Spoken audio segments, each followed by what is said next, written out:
রাত গভীর, বাতাস হালকা শীষ বাজাচ্ছে জানালার ফাঁকে। আমি ঘরে একা।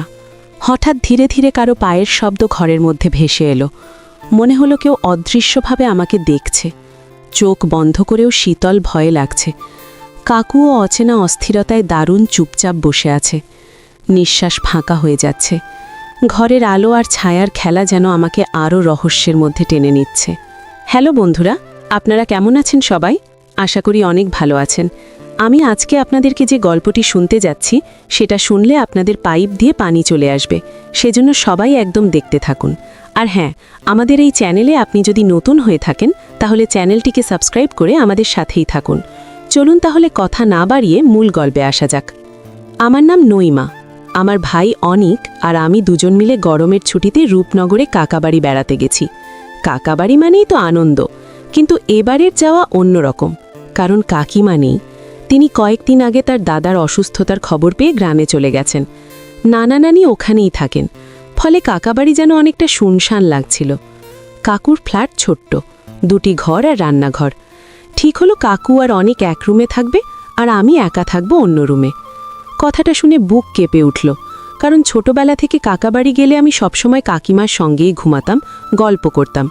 কাকুর এই সিদ্ধান্তে আমি রাজি হতে পারলাম না, তাই জোর করে বললাম, কাকু আমি একা শুতে পারবো না, আমাকে আপনার কাছেই শুতে দিন। কাকু প্রথমে না করলেও শেষমেশ রাজি হলো। রাতে বড় খাটে আমরা দুজন দুই পাশে শুলাম, মাঝে ফাঁকা জায়গা। তবু আমি ভেতরে ভেতরে অস্বস্তি পাচ্ছিলাম। মনে হচ্ছিল কিছু একটা অদ্ভুত হবে। প্রথম রাতটা কোনোভাবে কেটে গেল, কিন্তু ভোরে ঘুম ভাঙতেই দেখি আমি অজান্তেই কাকুর দিকে সরে গেছি, আর কাকু অস্থির হয়ে শুয়ে আছেন। মনে হচ্ছিল আমি ঘুমের ঘোরে তাকে আঁকড়ে ধরেছিলাম। বুক ধক করে উঠল। ভেবেছিলাম কাকু কিছু বলবেন, কিন্তু তিনি চুপ করে লইলেন। তবে তার দৃষ্টি বদলে গেছে। সেই পরিচিত সহজ ভাব আর চোখে নেই। এরপরে আমার ভেতরে এক অদ্ভুত ভয় তৈরি হলো। কাকু কি কিছু ভেবেছেন, নাকি আমারই ভুল ধারণা? দ্বিতীয় রাতটা ছিল আরও অস্বস্তিকর। গভীর রাতে হঠাৎ ঘুম ভেঙে দেখি অল্প আলোয় কাকু অস্থিরভাবে হাত পা নড়াচ্ছেন, ঠোঁট নড়ছে, যেন ঘুমের মধ্যে কাউকে ডাকছেন। আমি ভয়ে কান পেতে শুনলাম আর চমকে উঠলাম। কাকু কাকিমার নাম ধরে ফিসফিস করছেন। মুহূর্তে আমার গা শিউরে উঠল। এটা কি শুধু ঘুমের ঘোর, নাকি এর পেছনে অন্য কোনো রহস্য আছে? আমি নিঃশব্দে সরে এলাম, কিন্তু মনে হচ্ছিল আমার এই আচরণ কোনো সাধারণ বিষয় নয়। ভেতরে ভেতরে একটা শঙ্কা তৈরি হলো। কেন কাকিমা হঠাৎ গ্রামে চলে গেলেন? কেন কাকু এতটা অস্বস্তিতে আছেন? তার চোখে কেন এমন অদ্ভুত দৃষ্টি? বয়স তখন আমার মাত্র 17, কিন্তু এই কয়েকটা দিন আমাকে বুঝিয়ে দিল নিরাপত্তাহীনতা কতটা ভয়ঙ্কর হতে পারে। মনে হচ্ছিল যেন আমি অজান্তেই এক অদ্ভুত খেলায় জড়িয়ে যাচ্ছি, যেখানে ভয়, সন্দেহ আর লজ্জা একসাথে আমাকে চেপে ধরছে। আর প্রতিদিন রাত নামলেই মনে হয় এই ঘরের ভেতর কিছু একটা ঘটতে চলেছে। সেদিন রাতেই আমার মনে হচ্ছিল কিছু একটা অস্বাভাবিক ঘটতে চলেছে। কাকাবাড়ির সেই ছোট্ট ফ্ল্যাটে চারদিক নিস্তব্ধ, শুধু দূরে রেল লাইনের শব্দ আর কখনো কখনো কুকুরের ডাক শোনা যাচ্ছিল। খাটি শুয়ে আমি চোখ বন্ধ করার চেষ্টা করছিলাম, কিন্তু পারছিলাম না, কারণ পাশের দিক থেকে কাকুর অস্থির শ্বাস প্রশ্বাস শুনতে পাচ্ছিলাম। আমি বুঝতে পারছিলাম কাকু আসলে ঘুমাচ্ছেন না, হয়তো উল্টে পাল্টে শুয়ে আছেন। আমার বুক কেঁপে উঠছিল। কেন যেন মনে হচ্ছিল তিনি আমার দিকে তাকিয়ে আছেন। একসময় সাহস করে আমি চোখ মেললাম। অন্ধকারে দেখলাম কাকু আমার দিকে মুখ করে শুয়ে আছেন। চোখ দুটো যেন জল করছে। আমি সঙ্গে সঙ্গে চোখ বন্ধ করে নিলাম, যেন কিছুই টের পাইনি। কিন্তু ভেতরে ভেতরে ভয় কাঁপছিলাম। হঠাৎ শুনতে পেলাম কাকুর ফিসফিস করা কণ্ঠ। প্রথমে ভেবেছিলাম ভুল শুনছি, কিন্তু না, তিনি স্পষ্ট করে বলছিলেন, মলয়িকা, তুই কেমন করে পারিস? আমি শিউরে উঠলাম। কাকু কি আসলেই কাকিমার সঙ্গে ঝগড়া করে চলে গেছেন, নাকি অন্য কোনো কারণ আছে? আমার মনে হচ্ছিল কাকু যেন অদৃশ্য কারোর সঙ্গে ঝগড়া করছেন। কখনো রেগে ওঠেন, কখনো অস্থিরভাবে বিছানায় হাত চাপড়াচ্ছেন। আমি ভয়ে উঠে বসতে চেয়েছিলাম, কিন্তু শরীর যেন অবশ হয়ে গিয়েছিল। হঠাৎ দরজার বাইরে শব্দ হলো, মনে হলো কারো পায়ের আওয়াজ। আমি কেঁপে উঠলাম, কিন্তু কাকু কিছুই টের পেলেন না, চুপচাপ শুয়ে রইলেন। কয়েক মুহূর্ত পর আবার সব নিস্তব্ধ। আমি সাহস করে দরজার দিকে তাকালাম। কিছুই নেই, হয়তো ভুল শুনেছি, কিন্তু ভয়ের আবহ আরও গহন হয়ে উঠল। তখন রাত প্রায় 12টা। হঠাৎ বাতাসের ঝাপটায় জানালার পর্দা উঠতে লাগলো। আলো আধারির ছায়ায় আমার মনে হচ্ছিল কেউ দাঁড়িয়ে আছে। আমি ঘাবড়ে গিয়ে কাকুকে ডাকতে চাইলাম, কিন্তু গলা দিয়ে শব্দ বেরোনো না। ঠিক সেই সময় কাকু হঠাৎ উঠে বসলেন। তার চোখ দুটো লালচে, মুখে এক অদ্ভুত ছায়া। আমাকে চেয়ে বললেন, মলয়িকা, তুই ঘুম আসেনি তো? আমি কেঁপে কেঁপে বললাম, না কাকু, ঘুম আসছে না। তিনি দীর্ঘশ্বাস ফেলে বললেন, এই বাড়িতে যখন মলয়িকা নেই তখন আমার ভালো লাগে না, রাতগুলো কেমন অস্থির লাগে। তার কথায় আমার বুক কেঁপে উঠল। আমি বুঝতে পারছিলাম না কাকু কি বোঝাতে চাইছেন। শুধু নিস্তব্ধ অন্ধকার ঘরটা আমাকে আরও বেশি অস্বস্তি দিচ্ছিল। কাকুর কণ্ঠে ছিল এক অদ্ভুত রহস্য, যেন তিনি শুধু কথা বলছেন না, আমাকে কিছু বোঝাতে চাইছেন। কিন্তু আমি বোঝার সাহস পাচ্ছিলাম না। ঘরের ভেতর অন্ধকার, চারদিকে অস্বস্তি আর কাকুর দৃষ্টি, সব মিলিয়ে আমার মনে হচ্ছিল এই রাতটা আরেক রকম হয়ে উঠবে, এমন কিছু ঘটবে যা আমি আগে কল্পনাও করিনি। সেদিন রাতের পর থেকে আমি ভেতরে ভেতরে আরও অস্থির হয়ে উঠলাম। কাকাবাড়ি আসার আনন্দ কোথায় মিলিয়ে গেল? প্রতিটা রাত আমার কাছে হয়ে উঠল আতঙ্কের আর অদ্ভুত এক রহস্যের। সারাদিন কাকু স্বাভাবিক থাকলেও রাতে তার চোখে মুখে এমন এক পরিবর্তন আসত যা আমার ভেতর কাঁপুনি ধরিয়ে দিত। আমি বুঝতে পারছিলাম তিনি ঘুমাতে পারছেন না। মাঝে মধ্যে ফিসফিস করে কথা বলেন, কখনো কাকিমার নাম, কখনো অচেনা কিছু শব্দ, যেগুলো ঠিক বুঝতে পারতাম না। অনিক এসব কিছুই টের পাচ্ছে না। সে তার নিজের রুমে নিশ্চিন্তে ঘুমিয়ে থাকে, আর আমি একা কাকুর সঙ্গে এই অদ্ভুত আবহে বন্দি থাকি। তৃতীয় রাতটায় সবকিছু আরও ভয়ঙ্কর লাগলো। ঘড়িতে তখন রাত 1টা। আমি ঘুম ভেঙে দেখি কাকু বিছানায় নেই। বুক থক করে উঠল। এত রাতে উনি কোথায় গেলেন? আমি ধীরে ধীরে উঠে বসে দরজার দিকে তাকালাম। হলঘরে দিয়ে অল্প আলো আসছে। আমি নিঃশব্দে পা টিপে বাইরে দরজার কাছে এলাম। দেখি রান্নাঘরের ভেতর আলো জ্বলছে। আমি সাহস করে এগিয়ে গিয়ে দরজার ফাঁক দিয়ে উকি মারতেই হঠাৎ শরীর ঠান্ডা হয়ে গেল। কাকু চেয়ারে বসে আছেন। টেবিলে কাকিমার একটা লাল শাড়ি আর ব্লাউজ রাখা। সেই জামাগুলোতে মুখ গুজিয়ে তিনি গভীর শ্বাস নিচ্ছেন আর ফিসফিস করে বলছেন, মলয়িকা, তুই আমাকে ছেড়ে কেন চলে গেলি? তুই না থাকলে আমি পাগল হয়ে যাই। তার কণ্ঠে কান্নার সুর মিশেছিল। আমি শিউরে উঠলাম। কি ভয়ঙ্কর অবস্থা! আমি ধীরে ধীরে ফিরে এলাম নিজের বিছানায়, কিন্তু ঘুম আর এলো না। মনটা ভয়ে আর প্রশ্নে ভরে গেল। কাকু কেন এভাবে করছেন? কাকিমা কি সত্যিই তাকে ছেড়ে চলে গেছেন, নাকি অন্য কোনো রহস্য আছে? পরদিন সকালে কাকুকে একেবারে স্বাভাবিক দেখালো, যেন কিছুই হয়নি। হাসি মুখে আমার খোঁজ খবর নিচ্ছেন। এমনকি বললেন দুপুরে আমাকে নিয়ে বাজারে যাবেন। আমি অবাক হয়ে তার দিকে তাকালাম। গত রাতের সেই মানুষ আর সকালের এই মানুষ একেবারে দুই রকম। আমি কিছু বললাম না, তবে আমার সন্দেহ আরও গভীর হলো। সেই দিন বিকেলে কাকুর সঙ্গে বাজারে বেরোলাম। তিনি সাধারণ মতোই ব্যবহার করলেন, তবে কয়েকবার লক্ষ্য করলাম লোকজনের সামনে থেকেও তার চোখ যেন আমার দিকে অদ্ভুতভাবে ঘুরে আসছে। আমি মুখ ফিরিয়ে নিয়েছি, কিন্তু বুকের ভেতরটা কেমন কেঁপে উঠছিল। রাতে আবার ভয়ের আবহ নামল। বাতাসে জানালার কাঁচ কাঁপছিল। ঘড়িতে তখন 12:30। কাকু এবার খাটের ওপারে না থেকে ধীরে ধীরে আমার দিকের ফাঁকা জায়গায় সরে এলেন। আমি আঁতকে উঠে চোখ বন্ধ করলাম। তিনি ফিসফিস করে বললেন, নইমা, ভয় পাস না, আমি তোর কাকু। কিন্তু এই একাকিত্ব আমাকে কষ্ট দেয়। মনে হয় কেউ আমার পাশে নেই। আমি কথা বলার মোট অবস্থায় ছিলাম না, শুধু শরীরটা কেঁপে উঠছিল। তার কণ্ঠে ছিল গভীর হতাশা, তবে সেই হতাশার ভেতরে আমি অদ্ভুত এক তীব্রতা অনুভব করছিলাম, যেন তিনি কিছু বলতে চাইছেন, কিছু লুকোচ্ছেন, অথচ আমার সঙ্গে ভাগ করতে চাইছেন না। সেই মুহূর্তে হঠাৎ জানালার বাইরে থেকে কারো হাঁটার শব্দ শোনা গেল। কাকু চমকে উঠলেন। আমি আতঙ্কে উঠে বসলাম। দুজনেই দরজার দিকে তাকালাম। করিডর ফাঁকা, কিন্তু স্পষ্ট শুনলাম কারো পায়ের আওয়াজ ধীরে ধীরে দূরে মিলিয়ে যাচ্ছে। কাকু দরজা বন্ধ করে ফিরে এসে বিছানায় বসে মাথায় হাত দিয়ে বসে রইলেন। তার কাঁধ কাঁপছিল। আমি ভয়ে আর কৌতূহলে একেবারে পাথরের মতো শুয়ে রইলাম। সেই অবস্থায় আমি খেয়াল করলাম কাকুর চোখে পানি জমেছে, যেন তিনি ভেতরে ভেতরে কাঁদছেন। আমার মনে হলো কাকুর এই আচরণের পেছনে কোনো গভীর কষ্ট লুকিয়ে আছে, কিন্তু সেই কষ্ট কি সেটা বুঝতে পারছিলাম না। পরদিন সকালে কাকু আমাকে দেখে স্বাভাবিক আচরণ করলেন, যেন কিছুই হয়নি।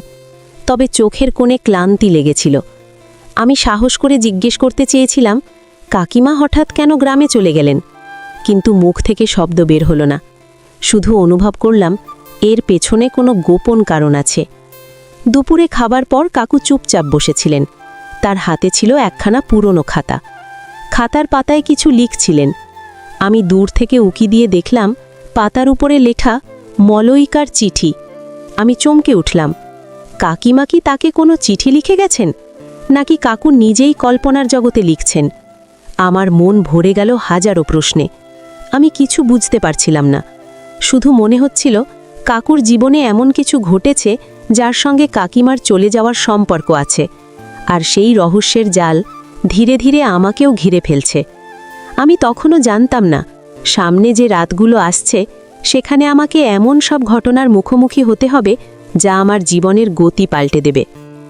পঞ্চম দিনের দুপুরটা যেন অদ্ভুত নিস্তব্ধতায় ভরে উঠেছিল। কাকু টানা কয়েক ঘন্টা সেই পুরনো খাতার ভেতর কী লিখছিলেন আমি দূর থেকে তাকিয়ে দেখছিলাম।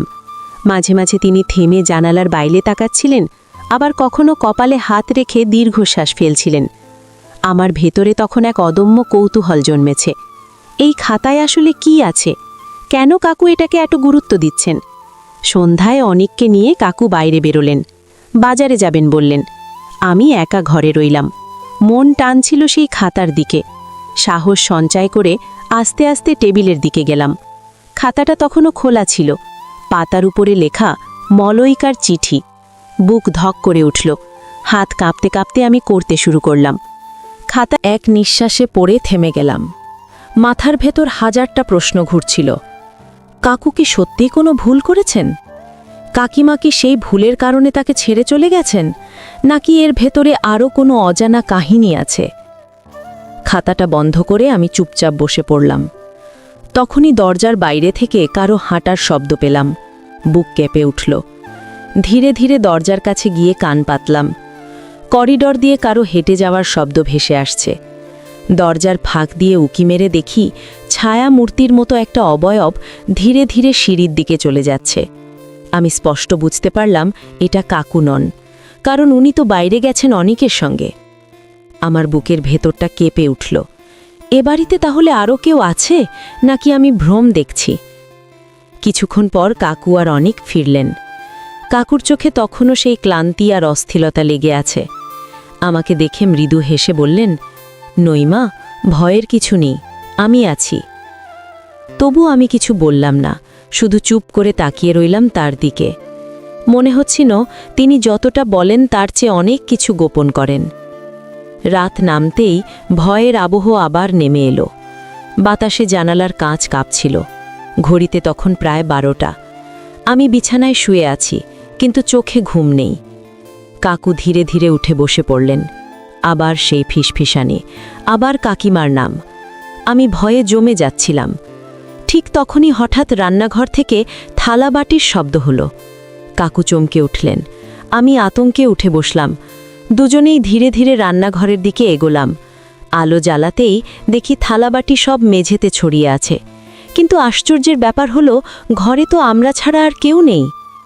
কাকু একবার আমার দিকে তাকালেন, চোখে ভয় আর কষ্টের মিশ্র ছায়া। তারপর নিঃশব্দে বললেন, তুই যদি সত্যিই ফিরে এসে থাকিস মলয়িকা, তবে আমাকে কেন এভাবে কষ্ট দিচ্ছিস? আমার শরীর কেঁপে উঠল। আমি তখনই বুঝলাম কাকাবাড়ির এই রাতগুলোতে শুধু কাকুর অস্থিরতা নয়, আরও কোনো অদ্ভুত রহস্য লুকিয়ে আছে। ষষ্ঠ রাতের আগেই আমি ভেতরে ভেতরে বুঝে গিয়েছিলাম কাকাবাড়ির এই গল্পটা কেবল কাকুর অস্থিরতা বা একাকিত্বের মধ্যে সীমাবদ্ধ নয়, এর ভেতরে আরও গভীর রহস্য লুকিয়ে আছে। আমার চোখের সামনে যত ঘটনা ঘটছে সেগুলো যেন টুকরো টুকরো সূত্র, কিন্তু পুরো ছবিটা এখনও ধোঁয়াশার ভেতর। সেদিন সকালে কাকু খুব চুপচাপ ছিলেন। অনিক স্কুলে চলে গেল, আমি রান্নাঘরে সাহায্য করছিলাম। কাকু বসেছিলেন বারান্দায়। আমি লক্ষ্য করলাম তার হাতে একটা পুরনো অ্যালবাম। কৌতূহল সামলাতে পারলাম না। এগিয়ে গিয়ে দেখলাম অ্যালবামের ভেতরে কাকু আর কাকিমার পুরনো ছবি। অনেকগুলো ছবিতে কাকিমা হাসি মুখে দাঁড়িয়ে আছেন, কিন্তু একটা ছবিতে কাকিমার হাত ধরে আছেন এমনভাবে যেন ছাড়তে চাইছেন না। কাকু ছবিটার দিকে একদৃষ্টে তাকিয়েছিলেন, চোখে কষ্টের ছাপ। আমি আস্তে বললাম, কাকু, কাকিমা হঠাৎ গ্রামে চলে গেলেন কেন? কাকু চমকে উঠলেন, কিছুক্ষণ নীরব থেকে বললেন, সব কিছু তোকে বলা যায় না নইমা। মলয়িকার সঙ্গে আমার ভুল বোঝাবুঝি হয়েছিল। ও ভেবেছিল আমি তাকে ঠকিয়েছি। আমি ভ্রুকুচো করে জিজ্ঞেস করলাম, আপনি কি সত্যিই ঠকিয়েছিলেন কাকিমাকে? কাকু হঠাৎ রাগে গলা চড়িয়ে বললেন, না, আমি তাকে ঠকাইনি, কিন্তু কিছু ঘটনা এমন হয়েছিল যেগুলো আমার নিয়ন্ত্রণে ছিল না, আর মলয়িকা সেই ঘটনাকে অন্যভাবে নিয়েছিল। কথাগুলো শুনে আমি অবাক হয়ে গেলাম। আমার মনে আরও হাজারটা প্রশ্ন জেগে উঠল। ঠিক তখনই বারান্দার বাইরে হঠাৎ কাকের ডানা ঝাপটানোর শব্দ হলো।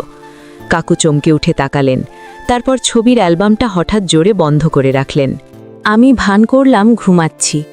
অন্ধকারে দেখলাম তিনি ধীরে ধীরে আলমারির দিকে গেলেন, ভেতর থেকে কিছু কাগজ বের করলেন আর চুপচাপ বিছানায় বসে পড়লেন, আর কাগজের দিকে তাকিয়ে ফিসফিস করতে লাগলেন। আমি শুয়ে থেকে কান পেতে শুনলাম। কাগজটা যেন একটা চিঠি। কাকু নিচু স্বরে পড়ছিলেন, তুমি যদি সত্যিই আমাকে ভালোবাসতে তাহলে ওই মেয়েটার সঙ্গে এত ঘনিষ্ঠ হতে না। আমি সব দেখেছি, আমি সব বুঝেছি। আমাকে আর খুঁজতে আসবে না, আমি চলে যাচ্ছি। আমার বুক ধক করে উঠল। মানে কাকিমা কাউকে সন্দেহ করেছিলেন, কিন্তু কে সেই মেয়ে? কাকু কি সত্যি অন্য কারোর সঙ্গে জড়িয়ে গিয়েছিলেন, নাকি এটা কেবল ভুল বোঝাবুঝি? আমি চোখ বন্ধ করে শুয়ে রইলাম, কিন্তু মনে হচ্ছিল ঘরের ভেতর হাওয়ার সঙ্গে সঙ্গে এক অদ্ভুত গন্ধ ভাসছে, যেন কাকিমার গায়ের গন্ধ। কাকু তখনও চিঠিটা বুকে চেপে ধরে বসেছিলেন, চোখ থেকে অশ্রু ঝরছিল। ঠিক তখনই রান্নাঘর থেকে আবার সেই শব্দ। থালাবাটি ঝনঝন করে মাটিতে পড়ল। কাকু চমকে উঠে দৌড়ে গেলেন। আমি ভয়ে দাঁড়িয়ে গেলাম। রান্নাঘরে গিয়ে দেখি কাকু মাঝখানে দাঁড়িয়ে, চারদিকে থালাবাটি ছড়িয়ে আছে, তার চোখে আতঙ্ক। হঠাৎ আমাকে দেখে বললেন, নইমা, তুই কি দেখেছিস? ও আবার ফিরে এসেছে, মলয়িকা আবার ফিরে এসেছে। আমার শরীর কেঁপে উঠল। আমি কিছু বললাম না, শুধু বুঝলাম কাকিমার চলে যাওয়ার রহস্যটা যতটা সাধারণ মনে হয়েছিল তার চেয়ে অনেক ভয়ঙ্কর। রাতটা আমার একদম ভালো কাটল না। কাকু আবারও রান্নাঘরে গিয়ে অদ্ভুত আচরণ করে ফিরলেন। আমি জিজ্ঞেস করতে গিয়েও থেমে গেলাম। শুধু লক্ষ্য করলাম তার চোখ দুটো যেন গভীর আতঙ্কে ভরা। পরদিন সকালে কাকু তেমন কারোর সঙ্গে কথা বললেন না। আমি রান্নাঘরে দাঁড়িয়েছিলাম। অনেক তখন পাশের রুমে খেলছিল। হঠাৎ আমার চোখ পড়ল আলমারির নিচে পড়ে থাকা একটা ছোট্ট কাগজের টুকরোয়। তুলে দেখি সেখানে কাঁপা হাতে লেখা কিছু শব্দ, শুধু আমি নই, তুই জানিস কার জন্য সব শেষ হলো। আমার বুক ধক করে উঠল। কার জন্য? এই প্রশ্নটাই মাথায় ঘুরছিল। কাগজটা লুকিয়ে রেখে দিলাম। দুপুরে যখন অনেক ঘুমোচ্ছিল আমি চুপি চুপি কাকুর রুমে ঢুকে পড়লাম। আলমারির ড্রয়ার টেনে দেখি অনেক পুরনো কাগজপত্র। তার ভেতর থেকে বেরিয়ে এলো একটা ছোট্ট নোটবুক। পাতাগুলো হলুদ হয়ে গেছে, কিন্তু লেখা স্পষ্ট। এটা যেন কাকুর ব্যক্তিগত ডায়েরি। পাতা উল্টাতে উল্টাতে একটা জায়গায় এসে থমকে গেলাম। সেখানে লেখা, মলয়িকার বন্ধু রেশমা। আমি তাকে এড়িয়ে যেতে চেয়েছিলাম, কিন্তু সে বারবার কাছে আসছিল। এক রাতেই ভুল করে অনেক দূর এগিয়ে গিয়েছিলাম। পরদিন মলয়িকা সব জেনে গেল। তখন থেকে আমার জীবনে আগুন। আমি স্তব্ধ হয়ে গেলাম। মানে কাকিমা শুধু সন্দেহই করেননি, সত্যিই একটা ঘটনা ঘটেছিল, আর সেই নাম রেশমা। আমি কখনো শুনিনি। ঠিক তখনই পেছন থেকে কাকুর কণ্ঠস্বর শোনা গেল, নইমা, তুই এখানে কি করছিস? আমি চমকে উঠে নোটবুকটা বন্ধ করে ফেললাম। কাকুর চোখ রক্ত লাল, মুখে রাগ আর লজ্জার ছাপ। আমি কাপা গলায় বললাম, কাকু, আমি শুধু। কথা শেষ করার আগেই কাকু চুপচাপ আমার কাছ থেকে নোটবুকটা নিয়ে নিলেন। কিছুক্ষণ চুপ করে দাঁড়িয়ে থেকে হঠাৎ বললেন, তুই যা পড়েছিস কাউকে বলবি না, বিশেষ করে অনিককে তো একেবারেই না। আমি কিছু বললাম না, কিন্তু মাথার ভেতর একটাই প্রশ্ন ঘুরছিল, রেশমা এখন কোথায়? সন্ধে, বারান্দায় বসে আছি। হঠাৎ দেখি সামনের গলির দিকে একটা মহিলা দাঁড়িয়ে আছে। আলো অন্ধকারে মুখটা পরিষ্কার দেখা যাচ্ছে না, কিন্তু অদ্ভুতভাবে মনে হলো যেন সে আমাদের ফ্ল্যাটের দিকেই তাকিয়ে আছে। আমি খেয়াল করতে করতে হঠাৎ চোখ মুছলাম। আবার তাকাতেই দেখি কেউ নেই। মনে হচ্ছিল আমার বুকের ভেতর শীতল বাতাস ঢুকে যাচ্ছে। যদি সেই হয় রেশমা, কাকু কি? সেই রাতে কাকু হঠাৎ ঘুম ভেঙে দরজা খুলে বাইরে বেরিয়ে গেলেন। আমি চুপচাপ তার পিছু নিলাম। দেখি ফ্ল্যাটের নিচে দাঁড়িয়ে তিনি হাওয়ার দিকে তাকিয়ে বলছেন, মলয়িকা, আমাকে ক্ষমা করে দাও। আমি শুধু একবারের ভুল করেছিলাম। আমি জানতাম না তুমি চিরদিনের জন্য চলে যাবে। আমি ভয়ে থমকে দাঁড়িয়ে গেলাম। আশেপাশে কেউ নেই, শুধু বাতাসে অদ্ভুত শীতলতা। মনে হচ্ছিল সত্যিই যেন কেউ অদৃশ্য হয়ে দাঁড়িয়ে আছে কাকুর সামনে। আর সেই মুহূর্তে পেছন থেকে একজোড়া চোখ আমার পিঠে যেন ছুরি মেরে বসেছে বলে অনুভব করলাম। ধীরে ধীরে মুখ ফিরাতেই দেখলাম কাকু দাঁড়িয়ে আছে। না, ফ্ল্যাটের নিচে যিনি দাঁড়িয়েছিলেন তিনি এখন আমার পেছনে, কিন্তু তার চেহারা স্বাভাবিক নেই। চোখ দুটি অদ্ভুতভাবে ফ্যাকাশে, যেন ঘুমের ঘোরে হাঁটছেন। তিনি আমাকে দেখেও না দেখার ভান করে আমার পাশ কাটিয়ে বারান্দার দিকে চলে গেলেন। আমি নিঃশ্বাস রুদ্ধ করে দেখলাম তিনি সিঁড়ি বেয়ে আবার নিচে নেমে যাচ্ছেন। আমার বুক ধকধক করছিল। দুইজন কাকু? নিশ্চয়ই না। ওটা নিশ্চিতই ঘুমের ঘোরে বা কোনো মানসিক অবস্থায় তিনি বারান্দায় কথা বলছিলেন আর অচেতনভাবেই আবার উপরে চলে এসেছিলেন। কিন্তু পেছনে কে তাকিয়েছিল? আমি দ্রুত বারান্দার রেলিং ধরে নিচে তাকালাম। গলি খালি, শুধু একটা স্ট্রিট ল্যাম্পের নিচে লম্বা ছায়া পড়েছে। পরের দিন সকালটা বিষাদের চাদরে মোড়া ছিল। কাকুর চোখে অস্বাভাবিক ফোলাভাব, যেন সারা রাত কেঁদেছেন। তিনি অনিকের সাথে কথাও বললেন খুব কম। আমি সাহস করে জিজ্ঞেস করলাম, কাকু, গত রাতে আপনি বারান্দায় ছিলেন? তিনি চা খেতে খেতে থেমে গেলেন। তার মুখমণ্ডল কয়েক সেকেন্ডের জন্য পাথরের মতো শক্ত হয়ে গেল। তুই দেখেছিস? তার কণ্ঠস্বর কর্কশ। আমি মাথা নাড়লাম। তিনি দীর্ঘশ্বাস ফেলে বললেন, ঘুমের ওষুধ খেয়েছি, কিছুই মনে নেই। কথাটা এতটাই অপ্রতিরোধ্যভাবে বললেন যে আর জিজ্ঞেস করার পথ বন্ধ হয়ে গেল। সেই দিন বিকেলে অনিক বাড়িতে ভিডিও গেম খেলতে ব্যস্ত। কাকু বললেন বাজারে তেল মশলা কিনতে যাবেন। আমি সুযোগ খুঁজছিলাম। তারা বের হওয়ার 5 মিনিট পরেই আমি আবার কাকুর শোয়ার ঘরে ঢুকলাম। ডায়েরির নোটবুকটা তিনি আলমারির তালায় বন্ধ করে রেখেছেন বলে মনে হলো। কিন্তু আমার নজর পড়ল একটা পুরনো স্টিলের ট্রাঙ্কের ওপর, যা আলমারির নিচে ঠ্যাস দিয়ে রাখা। তালা ছিল না। হৃৎস্পন্দন গলার কাছে নিয়ে আমি ট্রাঙ্কটা খুললাম। ভেতরে ছিল সময়ের সাক্ষী বহন করা জিনিস, পুরনো চিঠি, টেলিফোন বেল, কিছু সিনেমার টিকিট আর একটি ছোট লাল রঙের ডায়েরি, যেটা গতকালের নোটবুকের চেয়েও পুরনো দেখালো। এটা কাকুর না, কাকিমা মলয়িকার হাতের লেখা। প্রথম পাতায় লেখা, আমাদের গল্প, শুরু 2005। আমি তাড়াহুড়ো করে পাতা উল্টাতে লাগলাম। প্রেমের কথা, বিবাহের পরিকল্পনা সবই ছিল। তারপর পাতাগুলোর মাঝামাঝি এসে লেখা পেলাম, আজ রেশমা আবার ফোন করল। সে কাঁদছিল, বলে সে একা। কাকুকে বললাম দূরত্ব বজায় রাখতে। কাকু রাগ করে বলল আমি অতিরিক্ত সন্দেহ করি। কিন্তু আমার হৃদয় বলে কিছু একটা ঠিক নেই। রেশমার দৃষ্টিতে লালসা আছে। আমার শ্বাস বন্ধ হয়ে আসছিল। পরের কিছু পাতায় শুধু দৈনন্দিন রুটিনের কথা। তারপর হঠাৎ এক পাতায় বড় অক্ষরে ভলনক কিছু লেখা। আজ আমি দেখে ফেলেছি, ভুলে গিয়েছিলাম ফোন। অফিসে ফিরে যেতেই কাকু আর রেশমা গাড়িতে, খুব কাছাকাছি, শুধু কথা নয়, চুমু। আমি বিশ্বাস করতে চাই না, পৃথিবীটা যেন শেষ হয়ে গেল। লেখার পরের পাতাটি ঝাপসা, যেন পানিতে ভিজে শুকানো, চোখের জল। তার ঠিক পরের পাতায় শেষ এন্ট্রি, সব শেষ, কোনো অপেক্ষা নেই। আমি যাচ্ছি, কিন্তু যাওয়ার আগে সত্যি সত্যি কি আমি সব জেনেছি, নাকি শুধু দেখেই ভেঙে পড়লাম?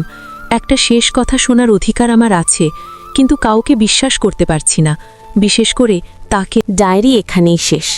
আমার হাত কাঁপছিল। কাকিমা সরাসরি দেখে ফেলেছিলেন, আর তারপরে তিনি চলে গেছেন।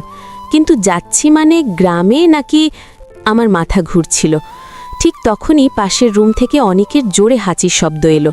আমি তড়িঘড়ি সব জিনিস যথাস্থানে রেখে ট্রাঙ্ক বন্ধ করে ঘর থেকে বেরিয়ে এলাম। বুকের ভিতর তখন দ্রুতগামী ট্রেনের মতো শব্দ হচ্ছিল। সন্ধ্যা নেমে এলো। কাকু ফিরে এসে খুব বেশি কথা বললেন না।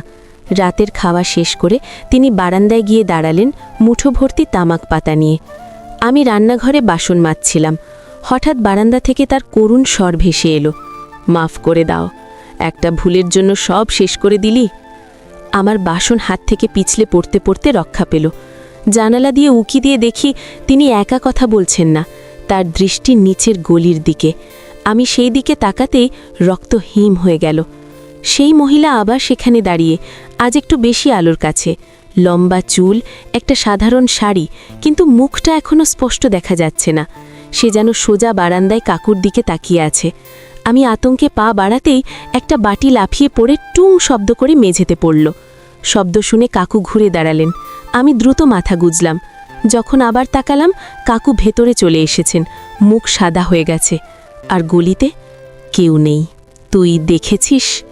কাকু এবার সরাসরি জিজ্ঞেস করলেন, তার কণ্ঠে আতঙ্ক। আমি অস্বীকার করতে পারলাম না, মাথা নাড়লাম। তিনি কাছাকাছি এসে খুব নিচু গলায়, যেন কেউ শুনে না ফেলে, বললেন, ওকে দেখিস না, কথা বলিস না, চোখেও চোখ রাখিস না, বুঝলি? কিন্তু কাকু, সে কে? সে কি নামটা শেষ হওয়ার আগেই তিনি আমার হাত চেপে ধরলেন। না, ওই নাম মুখে আনতে নেই, বিশেষ করে রাতে। তার চোখে এত ভয় দেখে আমি থতমত খেয়ে গেলাম। তিনি ছাড়লেন আর বললেন, ঘুমোতে যাও, আজ রাতের দরজা তালা দিয়ে দিস। আমি তাই করলাম, কিন্তু ঘুমোতে পারলাম না। মাথায় ঘুরছিল ডায়েরির কথাগুলো, বারান্দার দৃশ্য আর সেই অদৃশ্য মহিলার ছায়া। ঘড়ির কাঁটা রাত 1টার দিকে এগোচ্ছে। হঠাৎ খুব স্পষ্ট করে দরজার বাইরে করিডোরে পায়ের শব্দ শুনলাম, ধীর, টেনে হিঁচিয়ে চলার মতো শব্দ। আমার দরজার সামনে এসে যেন থেমে গেল। আমি লেপ মুড়ি দিয়ে উঠে বসে পড়লাম, দরজার দিকে তাকিয়ে। হাত পা কাঁপছিল, কোনো শব্দ নেই। মিনিটখানেক পর আবার সেই পায়ের শব্দ ধীরে ধীরে দূরে সরে যেতে লাগল। কিন্তু এবার সেটা আমাদের ফ্ল্যাটের ভেতরের দিকে যাচ্ছে, রান্নাঘর আর ভেতরের বারান্দার দিকে যাচ্ছে বলে মনে হলো। অসম সাহসে আমি দরজার পাশের ছোট ফাঁকা জায়গা দিয়ে চোখ রাখলাম। করিডোরে আলো নিভু নিভু। একটা কালো ছায়ামূর্তি, লম্বা চুলওয়ালা, আমাদের রান্নাঘরের দিকে এগিয়ে যাচ্ছে। সে দরজায় ঢুকল না, বারান্দার দরজার সামনে গিয়ে দাঁড়ালো। বারান্দার দরজা তখন বন্ধ। সে যেন দরজার কাঁচের ভেতর দিয়ে বাইরে তাকাচ্ছে। তারপর হঠাৎ সে মাথা ঘুরিয়ে সোজা আমার দিকে তাকালো। যদিও অন্ধকারে মুখ দেখা যাচ্ছিল না, আমি নিশ্চিত ছিলাম সে আমাকে দেখতে পেয়েছে। আমি পিছনে হটে মেঝেতে বসে পড়লাম, মুখ চেপে রুদ্ধশ্বাস হয়ে। দীর্ঘক্ষণ কোনো শব্দ নেই, মনে হলো সে চলে গেছে। তখনই রান্নাঘর থেকে চেনা শব্দ এলো, থালাবাটি পড়ার শব্দ। কিন্তু এবার শুধু শব্দ নয়, সঙ্গে মিশেছিল একটা করুণ ফিসফিস করে কান্নার মতো আওয়াজ, মেয়েলি কণ্ঠস্বর। তুই তুই আমায় ভুলে গেলি? এটা কাকিমা মলয়কার আওয়াজ না, এ অন্য কারো, রেশমার। আমি কাঁপতে কাঁপতে বিছানায় শুয়ে পড়লাম, লেপ দিয়ে মাথা ঢেকে ফেললাম। সারা রাত সেই কান্নার আওয়াজ আর পায়ের শব্দ কানে বাজতে থাকল। আমি বুঝতে শুরু করেছি কাকুর অতীতের সেই ভোরবেলা খুব ভোরে আমি ঘুম থেকে জেগে উঠলাম। গলার ভিতর শুকনো কাঠের মতো লাগছে। রাতের সেই কান্নার শব্দটা এখনও কানের ভিতর গুঞ্জন করছে। আমি দরজার ফাঁক দিয়ে উঁকি দিয়ে দেখলাম করিডর নিস্তব্ধ, আলো নিভু নিভু জ্বলছে। সব কিছু স্বাভাবিক মনে হলেও বাতাসে এক অদ্ভুত ভার কোমনের ভাব, যেন খুব সম্প্রতি কোনো উত্তেজনা এখান দিয়ে প্রবাহিত হয়েছে। সকালে কাকুর অবস্থা আরও খারাপ, চোখ দুটি গভীর গহ্বরে ঢোকার মতো, চারপাশ কালো হয়ে আছে। তিনি চায়ের কাপে চুমুক দিতে দিতে বারবার জানালার বাইরে তাকাচ্ছেন। অনেক স্কুলে যাওয়ার জন্য প্রস্তুত হচ্ছিল। আমি সাহস করে বললাম, কাকু, কাল রাতে আবার শব্দ শুনেছি। তিনি ধীরে ধীরে মুখ ফেরালেন। তার চোখের দিকে তাকাতেই আমার গায়ে কাঁটা দিয়ে উঠল। শুধু ক্লান্তি নয়, সেখানে এক ধরনের আত্মসমর্পণের ভাব। শব্দ সবসময় থাকে নইমা, তিনি বললেন, কণ্ঠস্বর একদম নিঃশক্তি। কখনো বাতাস, কখনো পাইপের, কখনো মন গড়া। কিন্তু কাকিমার ডায়েরি? কথা শেষ না করতেই তিনি উঠে দাঁড়ালেন। কাপটি টেবিলে রাখতে গিয়ে হাত কাঁপল, অল্প কিছু চা ছিটকে পড়ল। ওই ডায়েরির কথা ভুলে যাও, তিনি বললেন। তীব্রতা ফিরে এসেছে কণ্ঠে, কিন্তু তা দুর্বলতার উপর জোর দেওয়ার জন্য। ওগুলো পুরনো কথা, মানসিক অস্থিরতায় লেখা, সত্যি না। কিন্তু আমি দেখেছি কাকিমার লেখার মধ্যে যে ব্যথা ছিল তা কখনোই মন গড়া হতে পারে না। আর রাতের সেই আওয়াজ, সেটাও কি মন গড়া? আমি চুপ করে রইলাম, কিন্তু আমার মনে দৃঢ় প্রতিজ্ঞা হয়ে গেছে, আমাকে সত্যি খুঁজে বের করতে হবে। কাকু আমাকে যতই ভয় দেখান না কেন আমার ভেতরে জেগে উঠেছে এক ধরনের জিদ। আমি শুধু জানতে চাই আসলে কি হয়েছিল। সেদিন দুপুরে কাকু ঘুমোতে গেছেন বলে জানালেন। অনেক বাড়িতেই আছে। আমি সুযোগ পেয়ে গেলাম। ফোনটা নিয়ে বাথরুমে ঢুকে আমি গ্রামের বাড়িতে ফোন করলাম। নানি ফোনটা তুললেন। আদর যত্নের পর আমি সরাসরি জিজ্ঞেস করলাম, নানি, কাকিমা কেমন আছেন? তার সাথে কথা বলতে পারবো? লাইনের ওপাশে একটু নীরবতা নেমে এলো। তারপর নানি বললেন, ও তো ভালো আছে, কিন্তু এখন কথা বলতে পারবে না, বাজারে গেছে। আমি আরও জোর দিলাম, নানি, সত্যি কথা বলুন, কাকু আর কাকিমার মধ্যে কি খুব ঝগড়া হয়েছে? কাকিমা কি কখনো ফিরে আসবেন? এবার নানির কণ্ঠে অস্বস্তি ফুটে উঠল। এসব কি জিজ্ঞেস করিস নইমা? বড়দের ব্যাপারে এত কৌতূহল ভালো না, তুই ছুটি কাটিয়ে আনন্দে ফিরে যা। ফোনটা নামিয়ে রেখে আমি বুঝলাম গ্রামের বাড়ির লোকজনও কিছু জানেন, কিন্তু বলতে চান না। এটা আরও সন্দেহজনক। কাকিমা কি শুধু রাগ করেই গেছেন, নাকি তার সাথে অন্য কিছু ঘটেছে? রেশমা নামটা আবার মাথায় ঘুরপাক খেতে লাগল। সে কি এখনও এই শহরেই থাকে? কাকুর সাথে কি এখনও কোনো যোগাযোগ আছে? আমি এক অদ্ভুত পরিকল্পনা করলাম। কাকুর পুরনো জিনিসপত্রে হয়তো কিছু আঁচ পাওয়া যাবে। বিকেলবেলা কাকু পত্রিকা পড়তে বসলেন। অনেক টিভিতে কার্টুন দেখছিল। আমি নিঃশব্দে কাকুর রুমে গিয়ে তার ওয়ালেটটা খুঁজলাম। ভিতরে কিছু টাকা, কার্ড আর একটা পুরনো ভাঁজ করা চিঠি। চিঠিখানা বার করে আমি পড়লাম।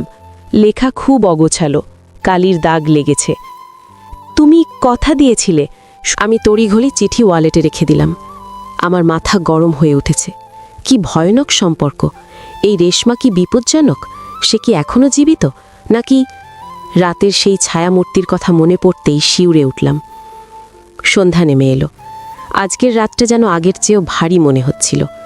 আকাশ মেঘলা, বাতাসে ভেজা ভাব। কাকু আজ রাতে একটু বেশি উদ্বিগ্ন দেখাচ্ছিলেন। তিনি বারবার দরজা জানালা চেক করছিলেন তালা ঠিক আছে কিনা। অনেক বলল, কাকু কি দেখছেন? কাকু জবাব দিলেন, কিছু না, বাতাস টানছে। কিন্তু আমি জানতাম তিনি বাতাসের জন্য তালা চেক করছেন না। রাতের খাওয়া শেষ করে আমরা সবাই নিজ নিজ রুমে চলে গেলাম। আমি দরজা তালা বন্ধ করলাম, কিন্তু ঘুমানোর কোনো ইচ্ছে ছিল না। আমার মনে হচ্ছিল আজকে কোনো না কোনো উত্তর আমি পাব। একটা রেডিও টর্চ আমি বিছানার নিচে লুকিয়ে রেখেছিলাম। অপেক্ষা করতে লাগলাম। ঘড়ির কাঁটা এগোতে লাগলো। 11টা, 11:30, 12টা। তারপর ঠিক 12টা বাজতে করিডোরে আবার সেই পায়ের শব্দ। আজ শব্দটা আরও স্পষ্ট, আরও কাছাকাছি। শব্দটা আমার দরজার সামনে এসে থেমে গেল না, বরং পাশ কাটিয়ে কাকুর রুমের দিকে চলে গেল। আমার কান পেতে রইল। খুব মৃদু শব্দে কাকুর দরজা খোলার আওয়াজ শুনলাম। কাকুর কণ্ঠস্বর এলো, ভয়ে ও বিস্ময়ে ভরা। তুমি তুমি এখানে কি করছো? কোনো উত্তর নেই। আমি ধীরে ধীরে আমার দরজা খুললাম। এক ফাঁক দেখলাম করিডোরে আলো নিভিয়ে দেওয়া হয়েছে। কাকুর রুমের দরজা অর্ধেক খোলা, ভিতর থেকে অল্প আলো বেরোচ্ছে। আমি পা টেপে টেপে গেলাম দরজার কাছে। উকি দিতেই দেখলাম দৃশ্য যা, তাতে আমার নিঃশ্বাস আটকে গেল। কাকু বিছানার উপর বসে আছেন, মুখ ভয়ে বিবর্ণ। তার সামনে জানালার পাশে দাঁড়িয়ে আছে সেই মহিলা। আলোর উৎস বিছানার পাশের টেবিল ল্যাম্প, তাই তার মুখ বেশিরভাগই ছায়ায় ঢাকা। কিন্তু আমি দেখতে পেলাম লম্বা চুল এবং একটি খুব সাধারণ ফিকে রঙের শাড়ি। সে কথা বলছে না, শুধু নিঃশব্দে কাকুর দিকে তাকিয়ে আছে। বেরিয়ে যাও, কাকু ফিসফিস করে বললেন।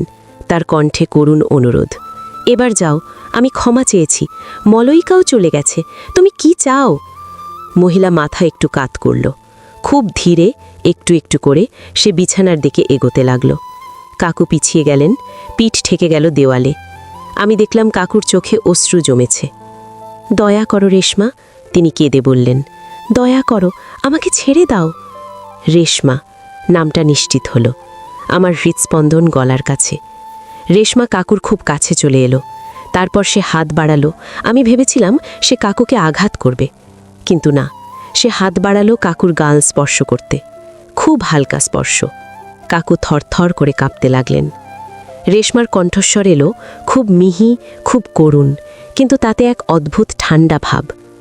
তুমি জানো না আমি কি চাই? আমি শুধু চাই তুমি বুঝতে পারো একাকিত্ব কাকে বলে। তোমার মলয়িকা চলে গেছে, তুমি এখন বুঝতে পারছো না আমার তখনকার ব্যথা।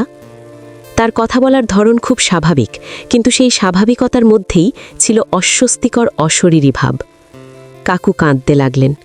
আমি ভুল করেছি, আমি জেনে শুনে ভুল করেছি, কিন্তু তুমি কি মরেও শান্তি পাচ্ছ না?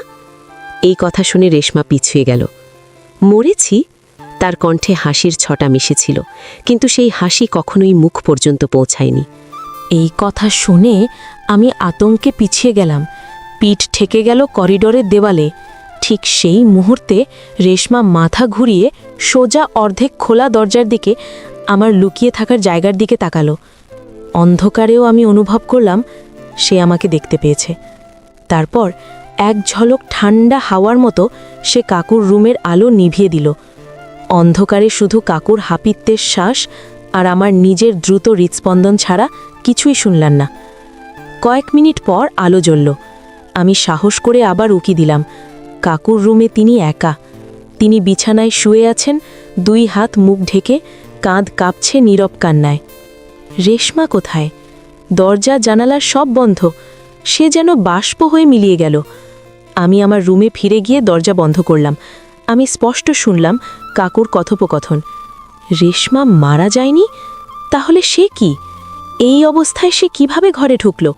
আর সবচেয়ে ভয়ঙ্কর কথা, সে আমার দিকে আগ্রহ দেখালো কেন?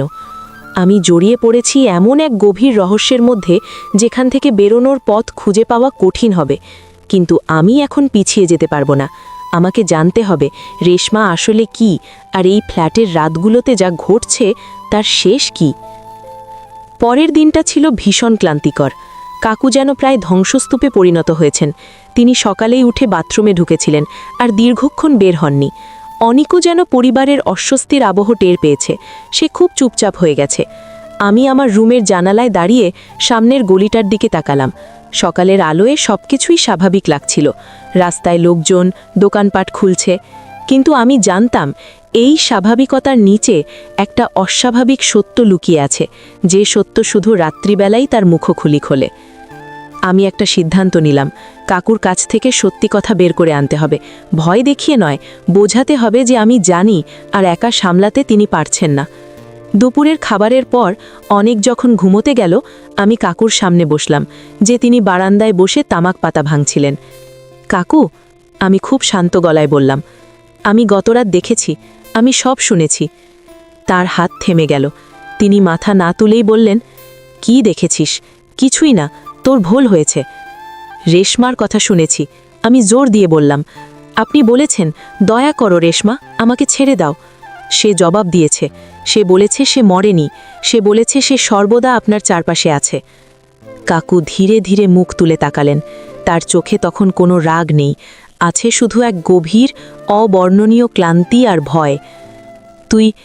তুই সত্যি শুনেছিস? তার কণ্ঠ কাঁপছিল।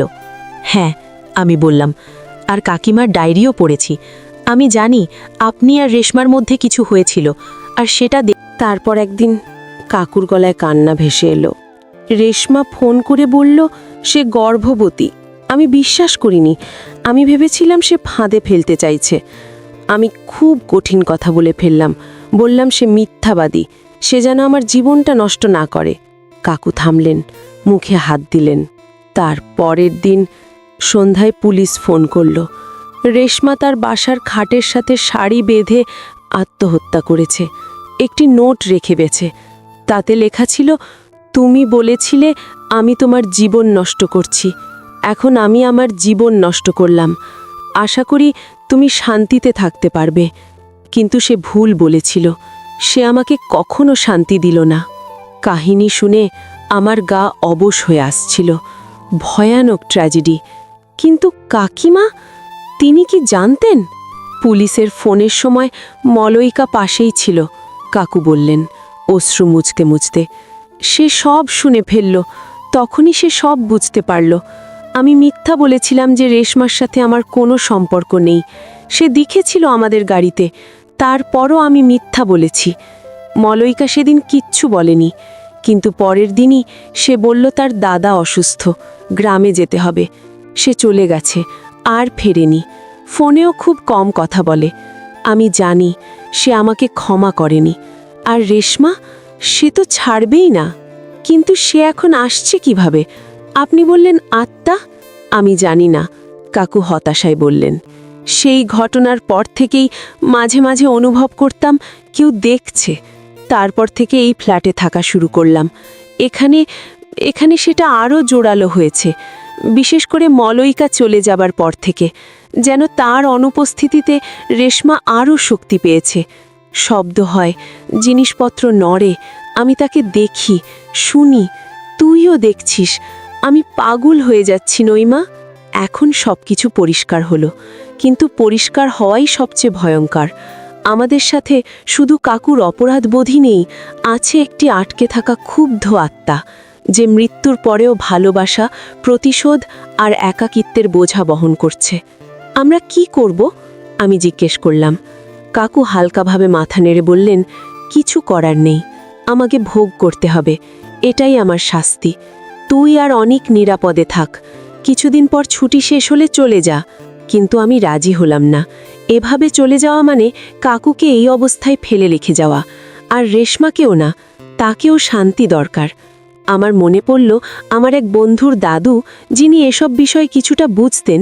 তিনি বলতেন, আটকে থাকা আত্মাদের মুক্ত করতে হলে তাদের না পাওয়া জিনিসটা দিতে হবে, বা তাদের বোঝাতে হবে যে তাদের যাত্রা শেষ।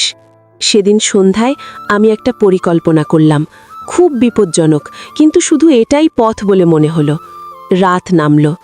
আজ রাতে আমি দরজা তালা দেব না, আমি অপেক্ষা করব। রাত 12টার দিকে সব নিস্তব্ধ, অনেক গভীর ঘুমে। কাকুর রুম থেকে কোনো শব্দ নেই। আমি আমার রুমের দরজা একটু ফাঁকা রেখে বিছানায় শুয়ে জেগে রইলাম, টর্চটা হাতের কাছে রেখেছি। তারপর সে এলো। করিডোরে পায়ের শব্দ নয়, বরং একটু ঠান্ডা হাওয়ার দমকের মতো অনুভূতি দিয়ে। আমার রুমের দরজা ধীরে ধীরে আরও খুলে গেল। আমি চোখ অর্ধেক বন্ধ করে, হ্যাঁ, তার কণ্ঠ আরও করুণ হয়ে উঠল। আমি মিথ্যা বলিনি, আমি গর্ভবতী ছিলাম, কিন্তু তিনি বিশ্বাস করলেন না। তিনি আমাকে মিথ্যাবাদী বললেন, তাই আমি চলে গেলাম। কিন্তু আমার শিশুটির কি দোষ ছিল? সে তো কখনো এই পৃথিবীর আলো দেখেনি। এত বড় সত্যি কাকু নিজেও হয়তো নিশ্চিত ছিলেন না, বা তার অপরাধ বোধ থেকে তিনি এটা বিশ্বাস করতে চাননি। রেশমা শুধু প্রতারিত নারী ছিলেন না, তিনি ছিলেন একজন মা, যিনি তার অনাগত সন্তানকে হারিয়েছেন। তার ব্যথা আরও গভীর, আরও মর্মান্তিক। আমি খুব দুঃখিত রেশমা, আমি সত্যি খুব দুঃখিত তোমার জন্য, আর তোমার শিশুর জন্যেও। এটা খুব অন্যায় হয়েছে। রেশমা আবার নিঃশব্দ হয়ে গেল। মনে হলো সে অনেক দিন পর কেউ তার ব্যথা বুঝল, এই কথাটা শুনছে। আমি এগিয়ে গেলাম। কিন্তু রেশমা, তুমি আটকে আছো, তোমার শিশুটিও হয়তো আটকে আছে। তোমাদের যাওয়ার সময় হয়ে গেছে, যেখানে শান্তি পাবে। এখানে থেকে কি পাচ্ছ? কাকুকে শাস্তি দিচ্ছ, কিন্তু তাতে তোমার ব্যথা কমছে কি? তুমি কি সত্যিই চাও যে সে এভাবে পাগল হয়ে যাক? তিনি আমার জীবন নষ্ট করেছেন, রেশমা বলল, কিন্তু এবার তার কণ্ঠে আগের মতো তীব্রতা নেই। তিনি ভুল করেছেন, হ্যাঁ, তিনি আজীবন এর জন্য শাস্তি ভোগ করবেন, তার নিজের বিবেকের কাছে। কিন্তু তোমাকে এইভাবে আটকে রেখে আরও বেশি জীবন নষ্ট করছো না? তোমার নিজের, তোমার সন্তানের। তুমি মুক্ত হতে পারো। ভালোবাসা পাওনি বলে চিরতরে আটকে থাকাটাই কি সমাধান? ঘরের বাতাসে একটু পরিবর্তন এলো। সেই চাপা ঠান্ডা ভাব একটু কমল বলে মনে হলো। রেশমা বলল, কিন্তু কোথায় যাব? কে আমাকে নেবে? যেখানে সব হারানো আত্মা শান্তি পায়, আমি বললাম। আমি ঠিক জানি না আমি কি বলছি, কিন্তু আমার অন্তর থেকে কথাগুলো বেরিয়ে আসছিল। তোমার শিশুটিকে নিয়ে যাও, সে আলো দেখুক। তুমি ছাড়া সে যেতে পারবে না, তুমি তার মা। এক দীর্ঘ নিঃশ্বাসের শব্দ ভেসে এলো, যেন বহু বছরের বোঝা নামিয়ে দেওয়া হলো। তিনি কি ক্ষমা চাইবেন আমার শিশুর জন্য? আমি জানি না, আমি সত্যি বললাম। তবে আমি তাকে বলবো, তুমি চলে গেলে হয়তো তিনি তার ভুল বুঝতে পারবেন, হয়তো তোমার শিশুর জন্য তিনি ক্ষমা চাইতে পারবেন। কিন্তু তোমার সিদ্ধান্ত তোমাকেই নিতে হবে রেশমা, আটকে থাকা নাকি মুক্ত হয়ে যাওয়া। ক্ষণিকের নীরবতা, তারপর অন্ধকারে রেশমার অবয়বটা জন্য একটু ঝাপসা হয়ে এলো, আলোর নিচে একটু ম্লান হয়ে গেল। ধন্যবাদ, খুব ক্ষীণ কণ্ঠে তিনি বললেন। তুমি প্রথম যে আমার কথা শুনলে আর আমার শিশুর কথা মনে রেখে। তারপর হঠাৎই আমার জানালার পর্দা নাড়ালো এক শীতল বাতাস, কিন্তু এবার সেটা বিষাদের নয়, বরং হালকা, মুক্তির মতো মনে হলো। আমি অনুভব করলাম সে চলে গেল। ঘরের সেই অস্বস্তিকর চাপ সরে গেল।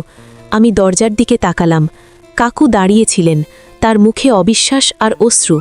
তিনি সব শুনেছেন। পরের কয়েকদিন ফ্ল্যাটে কোনো অদ্ভুত ঘটনা ঘটল না। রাতের শব্দ, ছায়া, ঠান্ডা হাওয়া সব বন্ধ। কাকুর মুখে কিছুটা শান্তি ফিরে এলো।